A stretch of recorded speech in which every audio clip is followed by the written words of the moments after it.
Hi, hello, I'm Sam Harrison. I read, review, and discuss fantasy and science fiction books. Today we have a discussion, episode 11, on The Wandering Inn. So I had a quick look at the word count website. A little bit pressed for time today. I don't know whether I can take the entire full lunch hour to record this as I normally do, because I have a load of stuff to do today.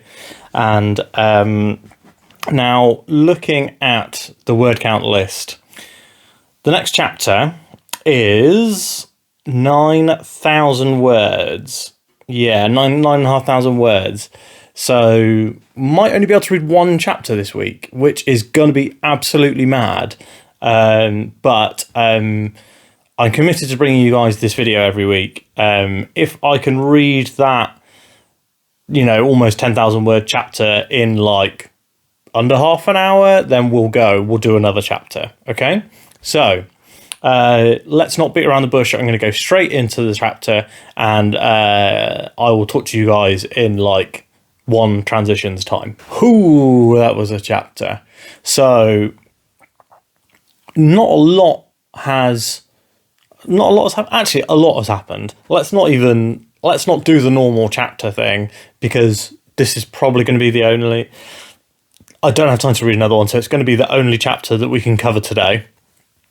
I can't believe one chapter in a week, but that's probably going to be the method going forward, isn't it? Really, like now they're all, let's have a look. Let's have a look at the word counter.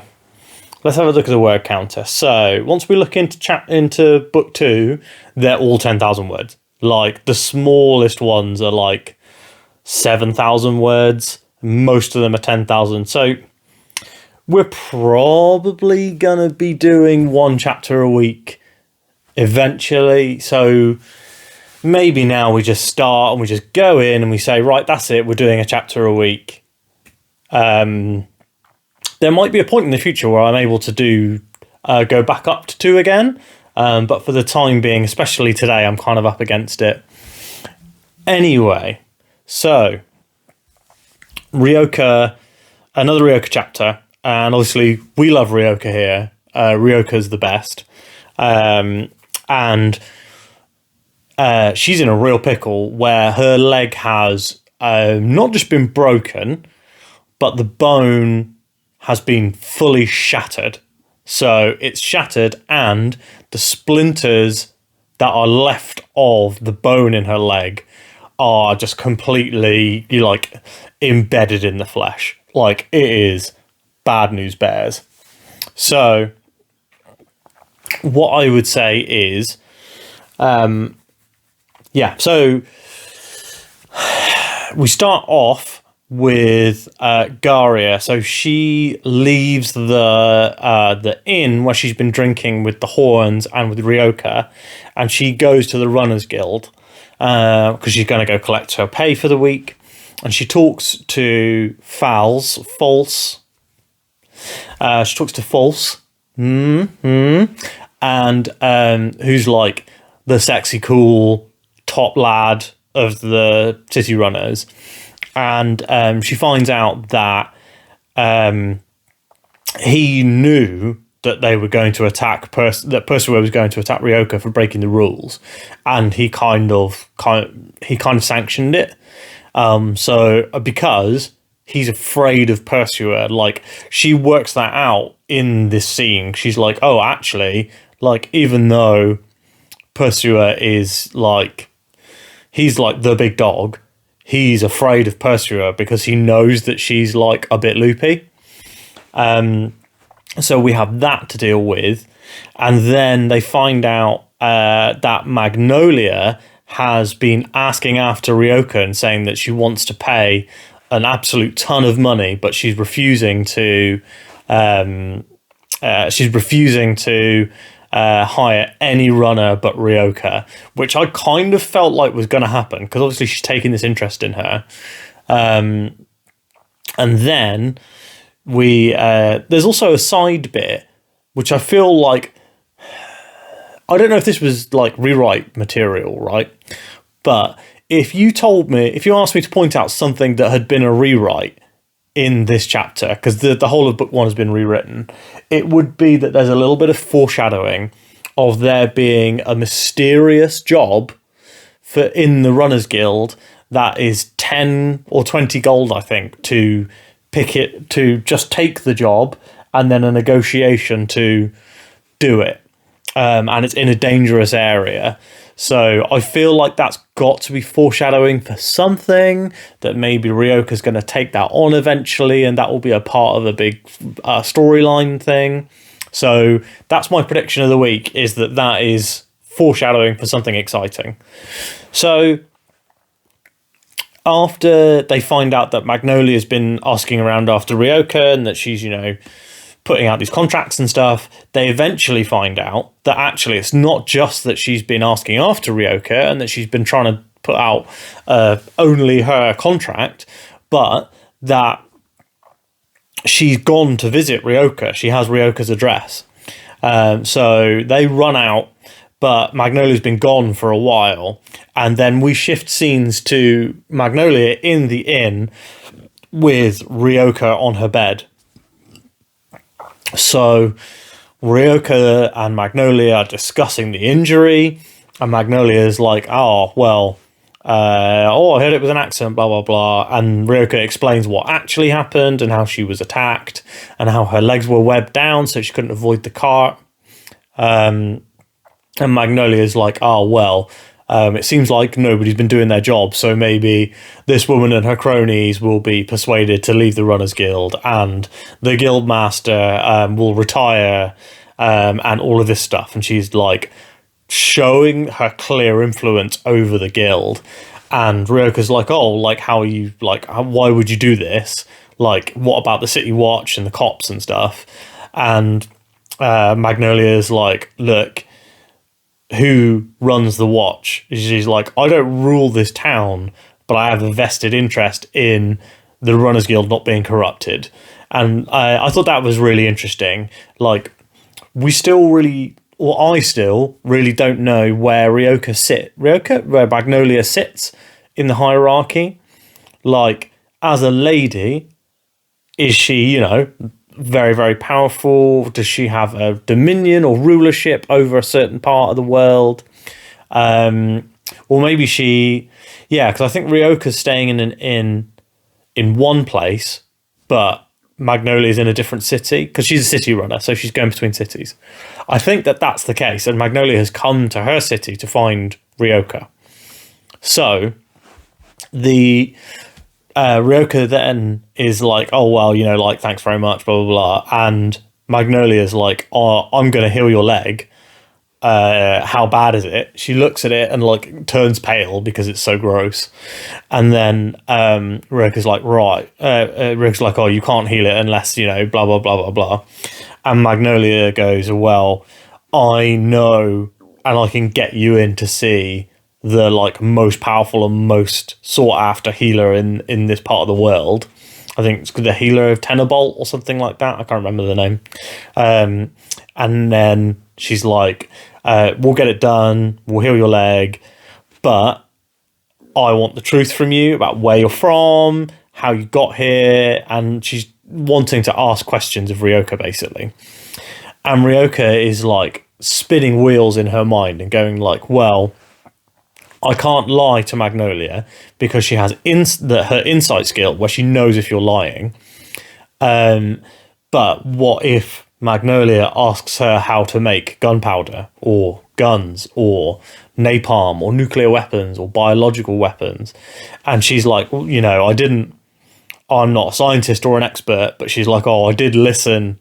I aced chemistry class, so I know how to make gunpowder. I know how to make napalm, all this sort of stuff. And she's like, I can't doom this world with weapons of mass destruction from our world, or she can't, for example, doom our world with the magic from in-world. So it's a really, really interesting quandary for her, in that she is kind of having to sacrifice everything about herself, because she sees herself being a runner is her life, is her personality, and she's having to sacrifice that so that she can protect people she doesn't even really care about, our world and the in-world. So it's a very, very interesting problem for her. And she's like, look, she can't give her unrestricted access to her knowledge because of the insight skills. She'll know if she's lying. And if she's like, I'll heal you, but you need to tell me every single thing you know. And Ryoka eventually says, like, look, you can have 20 questions about me and where I come from. And she's hoping that, within those 20 questions won't be weapons of mass destruction. And she's like, this is the deal I'll give you. And then Magnolia's like, well, I don't want that, blah, blah, blah. And eventually it comes to the point where Magnolia is like, look, the thing that I'm going to do for you is an incredibly big favor. So I want to know everything with no restrictions or I walk. And Ryoka's like, well, I guess I have to say no then. And Magnolia walks, which I was not expecting. So I was kind of expecting that the Magnolia-Ryoka relationship would deepen in this way, that she would heal her leg, etc. But yeah, really surprised to see that that happen. I was not expecting that at all. And then the mage from the Horns of Hammerand, whose name is, I'm looking at now, I think it's Cheria, like C. Let's have a look. Yeah, it is Cheria. Ceria, Ceria. So Cheria is like, oh, how bad is it? What did Magnolia offer? And the interesting thing is that when Magnolia was in her in-room, she sees her iPhone, and she's like, what's that? So that was interesting. And Ryoka does think like, oh, can I trade the iPhone for this healing sort of thing? Because, she can't do anything with it because it's out of battery, blah, blah, blah. Anyway, so Chiria's like, the Horns of Hammerand, like Minotaurs, we've learnt this earlier in the chapter, Minotaurs are extremely, extremely honourable, like to a fault. Even as honourable as knights, and it's knights with the brackets, so that's like knights the class. So we find this out, and then Chiria's like,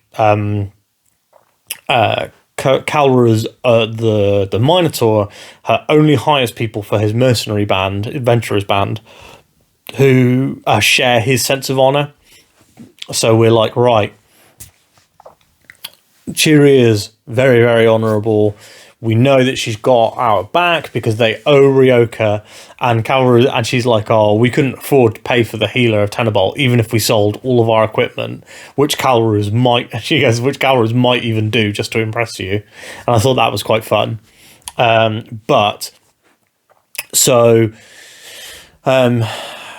Chiria's like, look, there's two ways of healing you with magic. There's the magic that Magnolia offers, and then there's something else. And how do you feel about necromancy? And I'm thinking, like, necromancy, we know a necromancer. And then she says, I'll read you the line, guys, because I was like, it's happening. So where are we? She goes, she vowed she'd never speak to him again, but for this odd young woman in need, Chiria Springwalker closed her eyes and asked Ryoka a question. How do you feel about necromancy? And obviously, because Chiria also went to Wistrom, that's where Pisces went. So it's happening. They're meeting. Ryoka and Erin are going to meet. They're going to be in the same storyline, in the same chapters. It'd be very cool to see, whether they work out that they're both from Earth, from our world, and also their opinions of each other from the POV narrative perspective. So we get a few opinions of Erin from other narrators, of other POVs. So, for example, like in the Klibitz chapter, we get an opinion of Erin, and in this chapter, we get a opinion of Ryoka from Chiria and from Garia. There's a lot of ears here. Magnolia. So we've had those outside opinions, but we've not had like big blocks of them. So if, for example, Ryoka goes to stay at the inn, the Wandering Inn, not the inn she's at, and Pisces, and we get a POV of Eren meeting Ryoka, I feel like that would be really interesting. And I wonder if Ryoka will like relocate to be with another person from Earth, which I think I would do if I was in their position. So stray from where they're staying to live on. She should stay in the Wandering Inn, and then, you know, because she can work anywhere, she's a runner, and that also kind of gets her out from the auspices of Magnolia, which I feel like is kind of important right now. So anyway, it's happening. It's happening. The It's Happening GIF, you know. I'm not going to put a GIF over the top of this because, like, then I'm just kind of stealing other booktubers' shtick, and, you know, I'm doing my own thing. So, if you liked this video, make sure that you like it. You know, there's a button just below with thumbs up. Give it a thumbs up. If you would like to see more Wandering Inn content, we have 10 episodes already covering the Wandering Inn, and I think that the Wandering Inn stuff is a really fun thing. And somebody actually mentioned in one of the videos, and I think I've said this before, but this is the only video of its kind on YouTube. So only video series of its kind on YouTube, going through the series, kind of chapter by chapter. Now the chapters are getting longer, and especially with this one, there was quite a lot to talk about. So it meant that we could make a full-length video about one chapter. So I tried to keep them around 20 minutes, like 15 to 20. And looking at the clock here, it's telling me that this was taken about 15 minutes, and the previous one was a couple of... You know what I'm talking about. Anyway, so please make sure that you like the video if you like it, subscribe to see more Wandering Inn content, and once you've read this chapter, if you're reading along with me, comment down below on any theories you have, anything that you've noticed that I didn't pull out, but obviously no future spoilers, because this is my first read through, so I don't want to know what happens later. I just want to know how you guys feel about this chapter. And also, if this is your first time back on the channel since I started using the new microphone this week, let me know what you guys think about the new mic and what the sound quality is better. You think it's worth the extra effort to have this improved sound quality from the microphone? Let me know what you guys think about shifting to a kind of one chapter a week model. I feel like that is the future going forward, honestly. I mean, if I look at like I said, in book 2, we're almost certainly probably going to be moving to that method, although I might be able to switch between audiobook and actual book for that one. So we might be able to get more, we might be able to get more kind of, I don't know, like I could do, for example, I could do basic admin work while listening to the audiobook. But yeah, let me know you guys know what you think of the one chapter a week model. I feel like in some ways that's more exciting, because if you're like reading The Wandering Inn and you're like, oh my god, chapter 2.1 was amazing, let me look at what people are saying about it online, it'll be a lot easier for you to find that if I'm doing one chapter per video. Yeah, this is a really long-winded way of saying thank you guys so much for watching, so much for subscribing, for liking and commenting. Let me know what you guys think of the one chapter method, one chapter a week method. Let me know what you think of the new microphone. And I will be back tomorrow with my weekly wrap-up video, which is everything that I've read this week. And next week, we'll be back on Thursday for more Wandering Inn. Maybe in future, because we're only doing one chapter per video, I might start doing more videos per week on The Wandering Inn. But we'll see. For the moment, I don't really know. My schedule has been pretty set for a few months, and it's not really, so maybe I'll start to rethink it when I hit my 6 months on BookTube, which will be next month. Thanks so much for watching, and I'll see you tomorrow or next Thursday.